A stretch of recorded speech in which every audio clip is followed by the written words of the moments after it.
All right, Razor, we're trying this. It's like the old days when the old people would say, yes, I'm on the Facebook. Yeah. We're on the internet, I think. Morning Brew with Jaffe and Razor. Welcome into Morning Brew with Jaffe and Razor. This is the first live stream that we've done, and looking forward to it. If only then we get to have some of our listeners who have been so good to us over the years get the actual first run of the show, actually the only run of the show, Razor. Normally, folks, I think you know what we do. It's late at night on a normal non-matinee, and we're sitting down and we're talking, and we literally don't say a word to each other. We say, hey, ready to go? Good, go. That's what we're going to do right now, too. So welcome into Morning Brew with Jaffe and Razor, live stream version. Boston Bruins lose for the second time to this season, this time to the Florida Panthers, this time 4-3 in a game that I'll use the word frustrating, partner. I don't know. Do you have a word that you'd like to use? Yeah, it's still sloppy. It's Okay. just sloppy. Okay, frustrating and sloppy. There we go. We get those out right away. Before we get into it, we got a lot to get into, so we're going to get right into it. Morning Brew with Jaffe and Razor is proudly sponsored by Fazenda Coffee. We're calling these the Fazenda Coffee Studios. How about that? Fazenda Coffee, Boston Specialty Coffee Roaster. Visit fazendacoffee.com and do it .com/morning brew if you want to check out the Morning Brew blend or whatever else. Look, you can go on fazendacoffee.com and you can find everything you could possibly want. But also, if you're in the wholesale business and you want to serve the best coffee in town, Fazenda Coffee Roasters partners with cafes, bakeries, and restaurants to bring you the highest quality, fresh roasted beans and unmatched support for your business. Whether you're just starting or want to upgrade your coffee menu, Fazenda has the perfect coffee solution for you. FazendaCoffee.com/wholesale if you have a wholesale business, and book a call today to see how they can help you build your business. You know what, Razor? A good cup of coffee goes a long way to starting off a good day. And I would highly suggest Fazenda Coffee doing that. All right. I use frustrating. You use sloppy. Overall, after the game, I caught some of Jim Montgomery audio. I caught that via social. You know, after we did our post game, we had some on Nesson, and then I caught it on social. But you were downstairs, and you could hear his perturbedness, if that's a term. Another way of saying, I feel like he's pissed off, but you were down there, bud. What do you think? What did you make of the game, and how did it feel afterwards? Yeah, he was certainly hot. I sit in the room when he does those interviews, and you get anytime a loss, I just sit in the corner and quietly and like I'm not there. Like I a get kid it. in school that doesn't want. You don't want to be maybe called on. maybe he'll say hi to me, maybe he won't. It's not a big deal. I see him at the rinks otherwise, so I can see him off business hours. So I don't take offense to it. Today it was definitely not there's no welcomes today. He came in hot, and he was more than happy to talk about the lack of battle from his team. Embraced it and went looking to make that point publicly on top of what I'm sure he was screaming about in the dressing room. So yeah, not happy.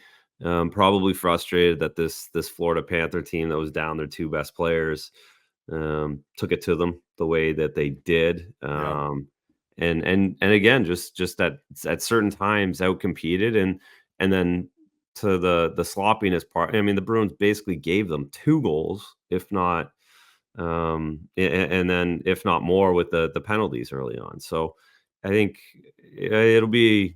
I think it's coaches, we talk about all the time. Coaches use games to get people's attention, and that'll be an easy one for Jim Montgomery and the coaching staff before they head out west to grab guys' attention. Florida Panthers, who lost 2 games coming into this one. They were already down last game. Barkov, who's out 2. Look, I know he's a rival guy, but let's hope it's only 2 to 3 weeks. I love watching this guy play. I want him back in the lineup. He's also supposed to go represent or play for the Panthers in Finland coming up, but hopefully he'll be back for that. He wasn't there. And then Matthew Tkachuk out for a week, they're saying, for a week with an illness. So they must know what it is, that illness. Anyway, they lost their previous 2 games, and they weren't exactly well played by the Florida Panthers. So the Bruins had to know, right, that they were going to come out breathing fire. Like this was a get right game for the Florida Panthers, but yet you're down 2 players of your top 6 that are so integral to your success. The other players for the Bees, for the Panthers, stepped up. Reinhart, Lundell in particular, they scored the goals, but they were really, really good as well. I thought defensively, the Mikkola, he played an aggressive game. He was big. They were blocking shots, etc. Why do you think? I mean, was it just a matter of having the focus of the Bruins in front of them that just got them righted? And why do you think they were able to? Kind of a lame question, but last game and the Bruins top guys weren't able to, because the Bruins got an unbelievable performance again from their fourth line, from their depth guys, and not enough top guys came through when they had their full lineup. Yeah, the fourth line is great. They are clicking. They have confidence. They're skating very quickly. They're not thinking out there at all. They're just going forward. And they scored in the first 5 minutes. The Bruins did. You feel like everything's in a good spot there. It's physical. Should have been. And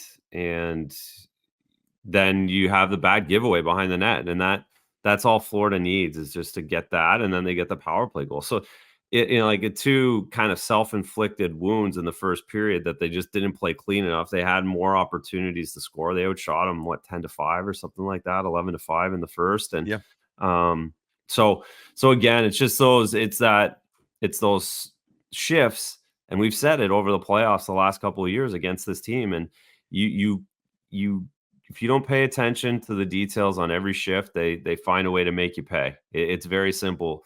Again, the giveaway behind the net, that's a goal. And then Carlo gets too high on the PK for 2 seconds. 2 seconds, he gets taken out of position, and Reinhart rips it over Swayman's shoulder, and now you're down 2-1. You're chasing the game, which we know is hard for the Bruins against this Florida Panther team, because they just continue to put pressure and they continue to open up and get opportunities off the rush, which they did in the second period.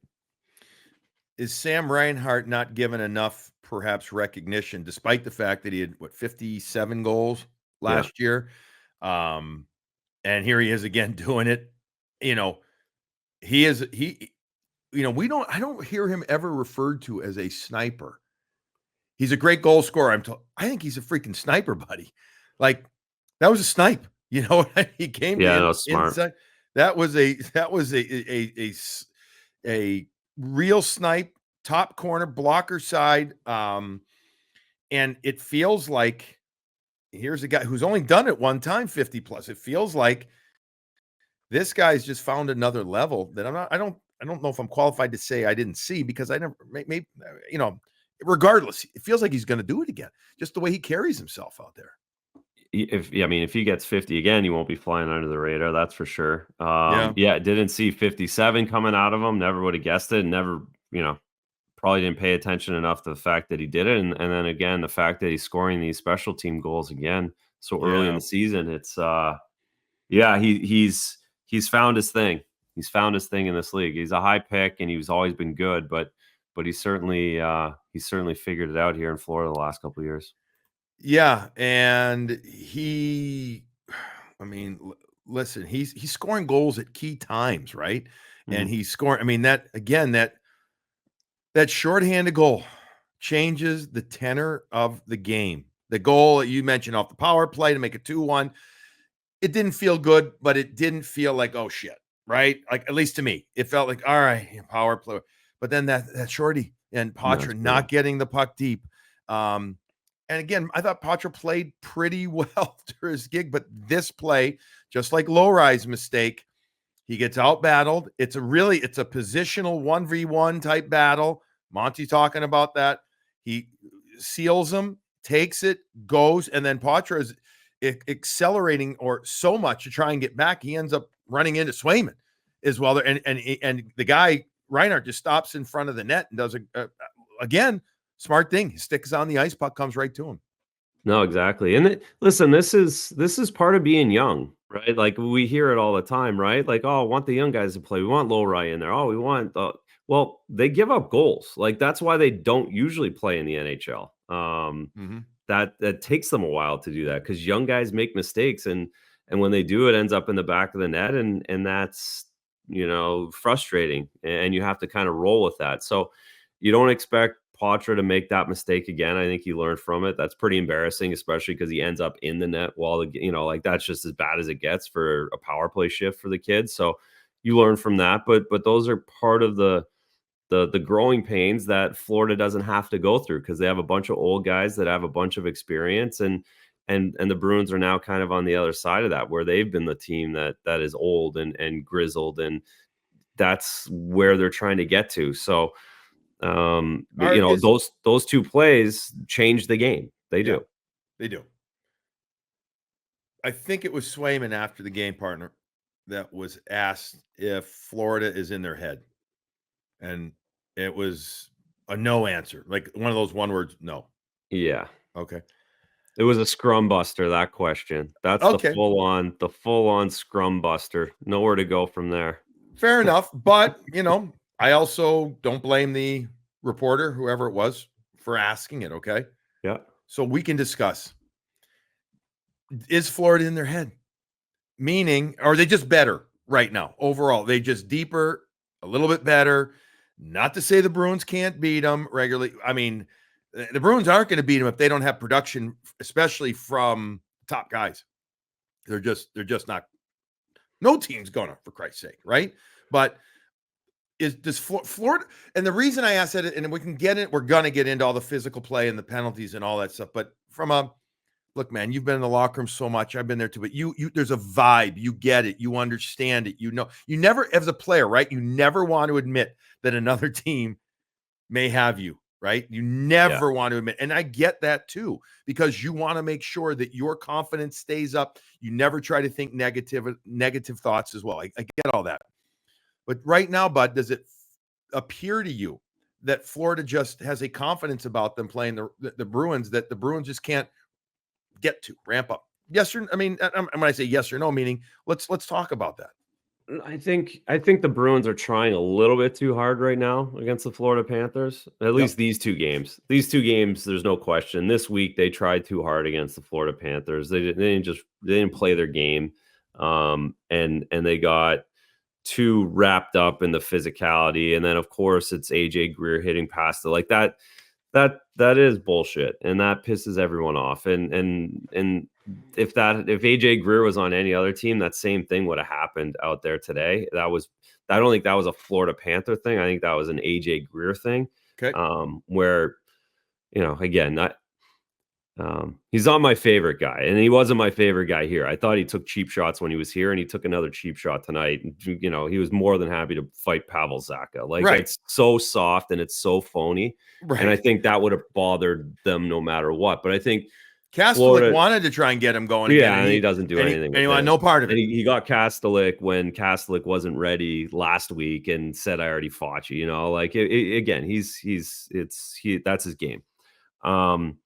So I think, again, I guess the one thing is, like, you're not going to see them till January now. So it's kind of like irrelevant almost. Is that good or bad, or does it not even matter? I don't think it matters. I think it's a good thing because they don't have to talk about it, or like again, they're not going to play this group again for a while. And, and until they beat them in the playoffs. And that's what Montgomery said before the game. Like, these guys are the top dogs. They're the defending champs. They've won the Eastern Conference 2 years in a row. So yeah, they've got everybody's number right now. And until you knock them off in meaningful games, that doesn't change. So I think stylistically they're tough for the Bruins because they shoot everything and they play quick and they cause chaos. And the Bruins like to make plays and they like to have possession. And I think that way, stylistically, it's really hard for the Bruins to create turnovers and counterpunch because of the way they play. And that's what stands out for me. Isn't, though, a sign of a really good team being able to adjust when called upon, when needed to. So, I mean, let's play this out, bud. They can end up playing each other again come playoff time, right? Bruins are so. Well, I think. So just to jump in on that, I think, like, you see what they've built, the fourth line and the D, like, they've built themselves to play a playoff series.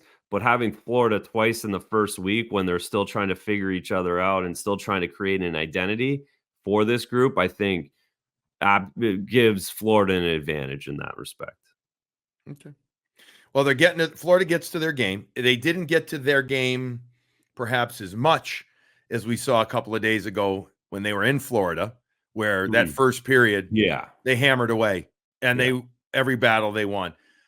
I do think they still won more than their fair share of battles in this game on Monday afternoon. And they figured out a way to squeak out a victory, a road win that they desperately needed. And the Bruins didn't.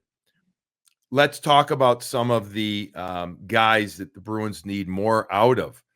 A handful of guys in particular. We saw the lines juggled up. I'm going to say, I don't remember exactly when it happened. Halfway through this game, for sure, you started seeing different things. Marchand goes to play with Poitras.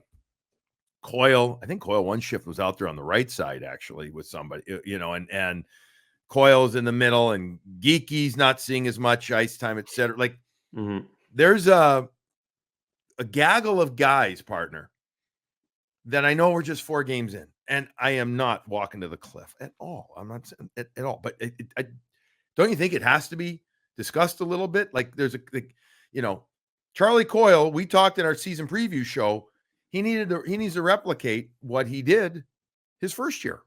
His last year. He needs to do that again this year for this team to be successful, whether it's as the 2 slot or the 3 slot. He's going to need to. Morgan Geeky is going to need to as well. And you could look at a few other guys at times. I know the third line at times been pretty good. We applauded Poitras, especially last game. It was brilliant. Still love to see a little more out of Brazeau. These guys, Razor, especially those main cogs I talked about, we'll call them on the second line. They got to get going, don't they? Oh, big time. And listen, you can look at the ice time and recognize after a game like today who they're not exactly thrilled with. Morgan Geeky, 933.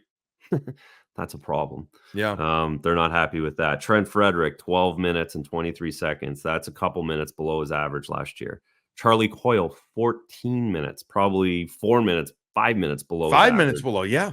His average last year. So yeah, there's some, that's I go to the ice time, and that typically tells you who's producing, who isn't, who's on the coach's favor, and they need that middle 6 to figure it out. And we knew that was going to be kind of the issue, at least early on. Who is going to fill in, and how are they going to put everyone together? So we're seeing that. We saw that tonight anyways. See what happens when they get out on the road, if there's any more changes. But you can't touch the first line, you can't touch the fourth line. So whatever puzzle pieces that are in the middle, they've got to put them together. So do you want to play just a quick game of what's my line with these middle 6? So, are you gotta, I would think, keep Marchand with Poitras. I would start with that pair. Would you agree? I might put Poitras over on the wing with Coyle and Marchand, and then put Geeky, Frederick together, and Brazeau together. Yeah. Good. And then I agree, because you do have to get Charlie Coyle going. Like he isn't a 20-point guy. So in this situation, I just think it's hard for him to be a straight third liner. That's all. I'm thinking maybe matchups too. He gets the third line thing. He gets to play more of a possession game with the monsters on the wing with Frederick and let's say Brazeau, if that's what they stick with. So, okay. I mean, so again, we're playing the game, but we're not getting anywhere with it. But could you see Frederick on the right wing? I mean,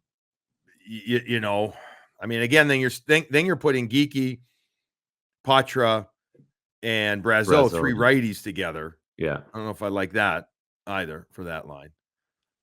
I don't know. I mean, we did see Poitras and Marchand in this game for at least a couple of times. They were out there. I guess the question is who's going to end up being on that right side. I guess maybe tomorrow in practice we'll see. Maybe we'll get an indication. I'll be curious. I got to imagine they would start wanting to practice with that way before they hit the bird to take off to go to Colorado. Yeah, I would imagine they'll. Yeah, and that buzzes everyone's tower too. Whatever they do will get everyone's attention. Players will be looking for it tomorrow a little bit, and so yeah. I think you will see lines that we'll see on Wednesday night, and we'll see some battle with that tomorrow. All right, let's quickly go through. I had a couple of goalie questions for you, goalie, technique type questions, is I like to do here and learn, and then later on, I pretend like I know what the hell I'm talking about, but I credit you, Razor. You should ask for residual. This is what Razor would say. I can talk about flex on sticks and shooting and this that, but the whole shin lock, heel, VH, all that shit, nuh-uh. I can't get to that or anything like that. And we'll talk about that. We'll hit our sponsors, and we'll do a few other things that I've got here. So that goal that goes in with a Lundell goal off the side there, Sway, and he was asked about that. That's just, literally a half an inch to an inch. The heel, the skate doesn't lock in there. Yeah. When I say is that a it just that shit just happens once in a while. There's bodies in front, masses of humanity, mosh pits. And sometimes a goal like that's going to go in. But all right, what else did you see? Yeah, that's the excellent. And Swayman, Jeremy said it before his scrum buster question. He in his scrum, he said I could have been a little more ready for it. I think that was pretty honest. I don't think he didn't know all of that was going on or expected it. So, and you try and be ready on all the plays, but when you're DS full possession behind your net, you don't really expect that to happen. So I think he was just caught off guard a little bit. Didn't really seal the post as well as he could because he was rushing. He just panicked just a little bit to get to his post, but didn't seal it exactly perfect. And like you said, it just kind of found its way into the net from there. It's one of the. It's like, all right, again, early season hasn't, just a little bit ugly from everybody, all three of them. That's the kind of goal when you're there that forward, you almost can't believe that it goes in. Yeah, you're so happy. You're so happy, right? You see Lundell's the easiest goal ever. I can't believe the deep gave it back and it hit me and went in. Like, that's just beautiful. Right. And you whack at it and you're like, oh no, is it gonna get it? And it does, it goes in, and then you're like, I made something out of nothing. Or yeah, it ends up being as a forward, you're in that position. That's the way you feel. Okay. What about the second Anton Lundell goal? By the way, I'm also a fan of the way he plays. His nickname is Baby Barkov, and the way that he plays is very Sasha Barkov-like, albeit at just a little bit shorter. But he's got a lot of Barkov's mentality. That one above pad, below glove, was that as perfect of shot that you could ask for? And he took a little off of it. Like, just you could tell he has like a bit of he just kind of up and over the pad. Swayman was on it. He moved that way, but I think because he took a little bit off of it, he kind of fooled Swayman with it. That was from like when I watched it, because again, Swayman drove into it to the right. He knew he was going there with a left-handed shot, and it looked like he had a little bit of dip on it. And these guys, again, they do that. They've done it a million times. And I love the release. I thought it was, I really did. I liked the release that he had, Razor, flow. It was like, I think it was a really good shot. The way that he came in with it and where he was with the puck and everything. I don't know. Again, could Sway have done anything different there? No, he could have got hit with it, right? Like, that's kind of the only thing, right? Like, but no, he would have. I bet he would play it the same way, because I think he read it and I think he drove into it and he just got beat by a pretty good player that was in on his own, right? Yeah, happens. That's going to happen. You know what else is going to happen, Razor? If you own a place, okay, whether it's a house or an apartment or a condo or whatever, you're gonna need some work done at it, right? Yeah, I know. Have you guys had to do a lot of work at your house, or no? You haven't done. No, we've got 19 projects that need to be done. We redid the kitchen, and then there's a million things next. All right. Well, good. You're going to call. You're going to reach out to Graciano Construction then. Graciano Construction, serving Greater Boston and Metro West and more too. Folks, they'll go all around the area. They will. They're the contractor that will help you revitalize and refresh your space. They can do it all. No job is too big, too small. They do it with pride and respect. GracianoConstruction.com or call 508-330-7589. They take care of the customer. We've done numerous projects with them, and they do a great job. Doug Graciano and his crews are, like I said, very respectful. They do a lot of great work, and just they make them. You know what? I don't know if construction's ever fun. It's fun when it's done, right? But you got to live through it. But they make it almost enjoyable to go through the process with them. So check out GracianoConstruction.com. And just if you want to just consider a project, even reach out to Doug Graciano and his people. And if you're looking to sell a house, buy a house, lease a place, you want to rent, we got that covered for you too here on Morning Brew with Jaffe and Razor. RTN Realty. So if you're looking to buy, sell, or lease, you got to check out rtnrealty.com. Chris Gentile and his staff of 16 people, all very experienced. They've got you covered.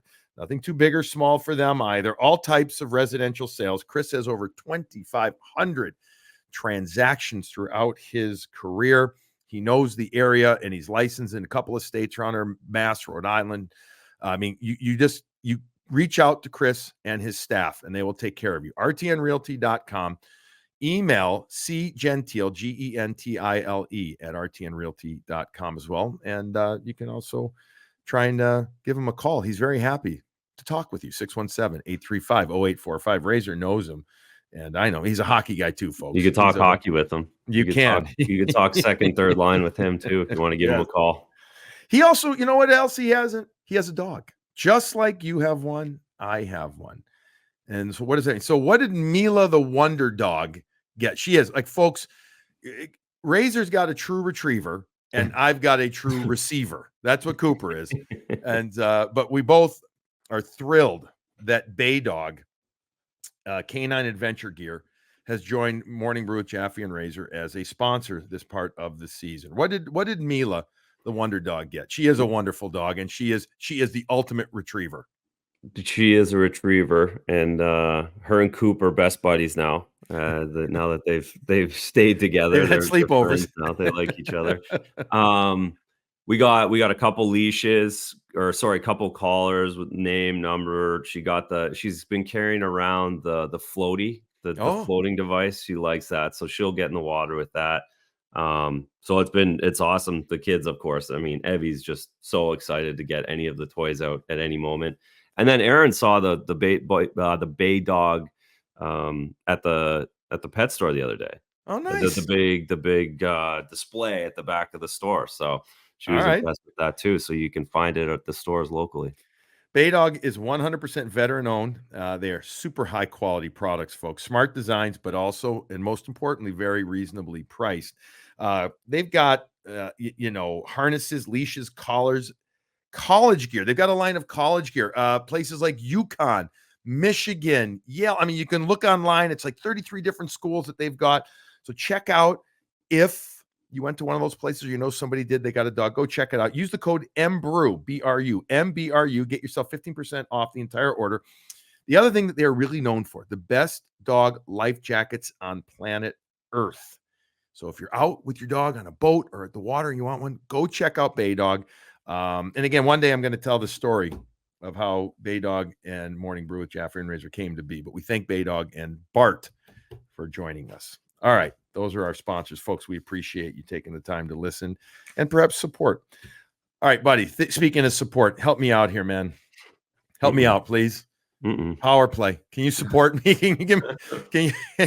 Can you give? We got some people listening, joining us here on the live stream, and I hope, folk, power play. I'm sure I haven't checked the comments section yet. I'm guessing that it's in there. What's going on, bud? It's too. The entries are too slow. They finally figured out a little bit better. Almost predictable. Is it about battles? What is it, man? Because they're not scoring on the power play, and they're shorthanded too many times. They've averaged 7 times short, 7 times. Nuts. In four games, right? Or is it 21? 6.5, whatever. I suck at math. So 5.5. Shit, I'm awful. It's basically 5.5. Like it's too many times shorthanded. But let's talk power play. What'd you see from down there? Oh, there's no shot mentality yet, and And every time they come into the zone today, they came into the zone over on the left side with Zaka. He was on his own. So they did all the work up the ice over on the right side. They kick it to Zaka, and then Pavel's on his own when he chips it into the zone to himself, or he comes into the zone himself. And they've got everybody else on the other side. So it just opens themselves not only just to give the puck up, but to have the other team going the other way. I mean, there's just no support. Again, Montgomery talked about they've got 3 guys and we have 2 guys, and that's not how power plays work. It's got to be the opposite. And they just seem so intent on setting up and moving it around instead of getting that first shot off, instead of working off of that. And again, that's what Florida does so well. We see it all the time. They get the puck and it goes to the net. It's just very obvious. Yeah. And the other best power plays in the league that you see, the puck movement is a half a second quicker than the Bruins are. And a half a second makes all the difference in the world. We saw, so you go for Montreal that you played pretty well on the power play against, right? Mm-hmm. But it's Montreal. Correct. Okay. It's Montreal. That's right. Then you go and you play LA and you're like, holy shit. The pressure for Montreal, at times 3 guys, Razor, in one area of the ice, getting after it on the PK. Yep. I mean, completely discombobulated the Bees for a bit on their power play, right? So you talk about going from, it's like no speed to full speed, Mach 5, right? And then the adjustment factor there. But the puck movement that can happen after you get that first shot mentality, because you force the opponent to just turn a little bit, pick up where did the puck go? Let me find it real quick. And then the Bruins don't ever seem to get strength, not yet at least, strength in numbers for short passes. We saw Lindholm in preseason support. We saw him help out in areas, but we've seen a lot of one-on-one, one-on-two battles, and then the opponent, in this case the Panthers, get it and fire it down the ice, everything. So I know you can. I've been there, done that, and I know you've been there, done that too. You can teach, you can demand that they move it quicker, but it's got to be a thing that they know. I mean, instead of getting it, dusting 1, 2, 3 it off and then moving it, move it right away. Move it right away. Keep it going. I know sometimes people say, well, you got to take what the penalty killers give you. I actually disagree. I say, you got to make the penalty killers, you got to make them react to you when you're on the power play. I haven't seen that yet from the Bruins. Have you? No, you have to dictate. And I think when they have set it up, they've made the one too many passes, or looked for a pass that really wasn't there yet, like hadn't been established through the seam. They're trying seam passes that aren't there. The best chance they had, again, it's the pass to one-timer off a face-off, and then Marshy had a chance over on the other side that got blocked. Like those blocked, yeah, and that was a pretty good opportunity. So again, if they can work off of that, that's the mentality. But right now they're trying too much down low, and realistically, they're just not setting up because they're so separated. They're so separated coming into the zone. Is it time to consider? And I understand it's a salary cap thing. Are we talking Tyler Johnson time? I mean, does it help the power play? Do we think it does? I don't see him going on your top unit, although why not? If you signed him, give him an opportunity to go there. I don't even know, I don't have numbers in front of me and everything. Can they do it yet? I think they could do it. I think they could fit it in there, but that's gone kind of quiet, Razor, at least from what I've heard. Heard. No, that's right. He's still, I assume he's around. I didn't see him, this weekend here, but certainly doesn't hurt his case that the middle six has had issues this weekend. It certainly doesn't, keep him from thinking that he has an opportunity to play here with the way that's gone in the middle six. But I don't expect, he's not the power play elixir that I think that's a separate conversation. I think if you are talking about him signing, then you're saying, okay, well, he can add a little bit of veteranness, a little bit of skill, a little bit of speed, a little bit of understanding how to play in the league in the middle six, and maybe help get a couple other guys going. How important is it this road trip coming up, partner? We start talking about getting on the road, not just for a one and done like they had in Florida, but now they get on the road, leaving tomorrow afternoon for Colorado. Game is Wednesday night, then 2 days off. Then they play Saturday. Then they have another 2 days off. Then they play in Nashville. By the way, some really freaking good places to go to have an extra day off in between each one. But also, how good is it just maybe does this help? Forget the whole having beers and all that shit. It's important. I get it. But I'm talking about the road mentality. You know, you're playing a very good team in Colorado despite their results so far. Do not get lulled into thinking that they're not a good team. They're not getting goaltending yet. Georgiev hasn't been good, but still a pretty freaking good team in Colorado there. And then you're playing Utah, who lost this afternoon as we sit and record this as well. But they're off to a pretty damn good start too. And you're going into a place that's going to be all crazy at that arena, the Delta Center. And then you got Nashville, one of the hot, it teams over the summer, them having signed Marchessault and Stamkos and Brady Shea. So how important is it? And how good could this road trip be for the let's get it simple in hockey type road hockey mentality type? Well, it's always good to get away early in the season. I don't think these matinee games did the Bruins any favors, if we want to dig into that.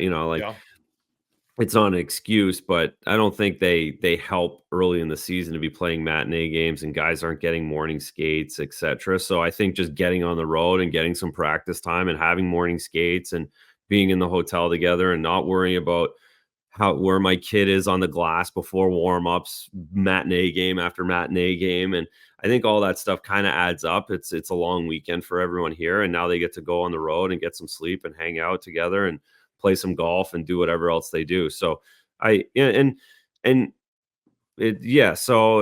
should be able to find their game. And again, it's a long season, it's early, and this is a good time for them to kind of get away and get to know each other a little bit. Have you ever played in Utah? No, never. I miss Utah. Utah had the team Utah Grizzlies, I think, when I was but we never I was there. I worked cross over there. Yeah, I went there a couple of times. Interesting place. It's changed significantly since I was in the IHL those days. It's so different now.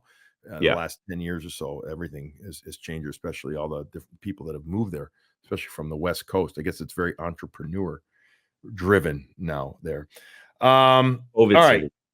It must be fun. Colorado's always a fun trip, but tough game, I think. I don't have Colorado's schedule in front of me. Are they playing? I think they're playing today.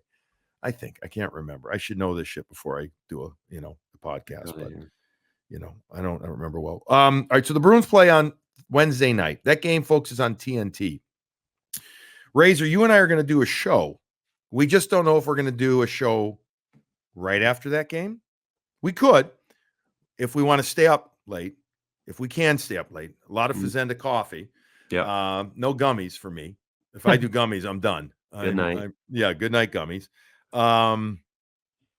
We'll let you know, folks, if we're going to do a late night brew live and stream and everything. And I hope this has gone well so far. Our maiden voyage at the live stream. Or we'll record one in the morning on the 17th. So we will let you know sometime on Wednesday, the 16th, what we are going to do with regard to our next show. Is there anything? What else have I forgotten anything, bud? Have I missed it? The low ride goal was nice. It was real nice. Yep. He gets the puck not the half. The Castle is up above the half wall, but he gets it and gives it to him, and he shakes Rodriguez and then drives in and beats Bobrovsky with a gorgeous shot on the blocker side. We saw the D's getting in the mix again, right? Like the D's getting in on all these goals. Carlo scores, Lowry scores. They're making plays back there. That's positive. There's still a lot of positives, I think. Despite the two. It doesn't, but I guess because it's your biggest rival. Florida, right? That's right. It's Florida. That's right? all. Everyone looked at these two games and wanted them to beat Florida twice, and that's what's disappointing, right? That's a good thing and not to worry about or think about it. I don't think it was ideal to get Florida right out of the gates. Well, let's hope that it is a Florida thing for now, and then they can just again move on and find their game. I'm curious, very curious. I'm going to try and get to practice tomorrow before they take up to see what the lines are. You still have Tufte that's out and Jones that could come back in. We don't know about Tyler Johnson. I'm curious to see how the lines will look and what they'll do with it. All right, a couple announcements. If you're watching us on live stream here, or if you're on, getting the podcast here on YouTube later. And both Razor and I, and if you're just listening on audio, we're wearing the Morning Brew with Jaffe and Razor hats. Razor's got the vintage version, which is last year and the year before logo. It looks sharp, though. It looks really good. I've got the updated logo. These updated logo hats, folks, are the ones that are going to be coming in very soon. Fazenda Coffee is going to be the point of distribution. As soon as they are in, we will let you know, and we will be able to start having these out there, and we appreciate in advance all the support. Many people have been asking about them too. Don't forget as well, Razor, you and I've talked about this quickly before, as part of the feed, as part of the Nesson Podcast Network, etc. At times there will be other snippets from other hockey podcasts or podcasts talking about hockey from Nesson that might end up being put on our feed with regard to, hey, take a listen to this. You will hear us say as part of the intro, hey, folks, take a listen here. This is all good, folks. This is all about getting more hockey talk out there here and there. Nesson really trying to promote the Bruins as much as possible, their podcast as much as possible. But you will know when it's going to be a snippet from our show, and you will know when it's a snippet from, or a segment, I should say, from another show as well. But just be aware of that. But besides that, I think we've more or less covered everything, partner. What do you think?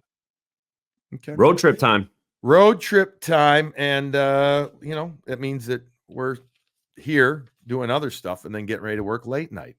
But that's okay. Late night. That's all part of it. All right. Thank you to Fazenda, Graciano Construction, RTN Realty, and Baydog. Thank you, folks, for all of you joining us here on this live stream. And just for those that don't catch us on the live stream but are listening and catch us, we really appreciate the support.